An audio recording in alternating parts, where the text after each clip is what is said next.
Pour ne rater aucune de nos vidéos, n'oubliez pas de vous abonner et d'activer la cloche. Je sais que depuis quelques jours, tout le monde est très inquiet. Qu'est-ce qui arrive au Premier ministre? J'ai gardé un certain silence. Il est bon que je vous explique certaines choses pour que vous puissiez avoir le cœur net. Beaucoup disent, pourquoi Choguer parle? Il ne doit même pas parler. Ils n'ont rien compris. La transition malienne, c'est notre bébé, à nous tous. Lorsque nous voyons que notre enfant fait des erreurs dans sa démarche, il est tout à fait normal de faire certains rappels.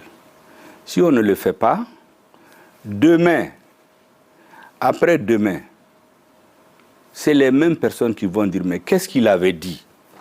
Pourquoi il n'avait pas parlé quand ça n'allait pas ?» Donc j'ai une responsabilité particulière dans cette transition. C'est pour cela que j'avais parlé. Et d'ailleurs, je parle seulement lorsqu'il y a des sujets extrêmement importants.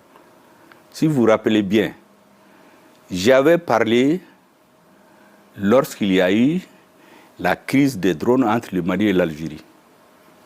J'ai saisi cette occasion pour rappeler à nos frères algériens que ce n'est pas comme ça qu'on doit travailler.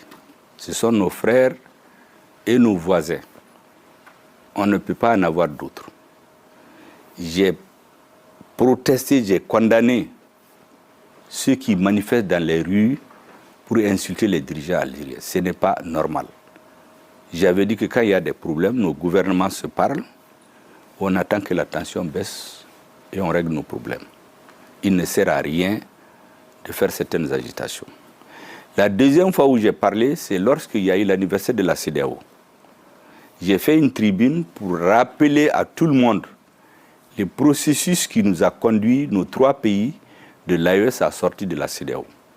La troisième fois, c'est lorsque la dissolution des partis politiques avait été décidée.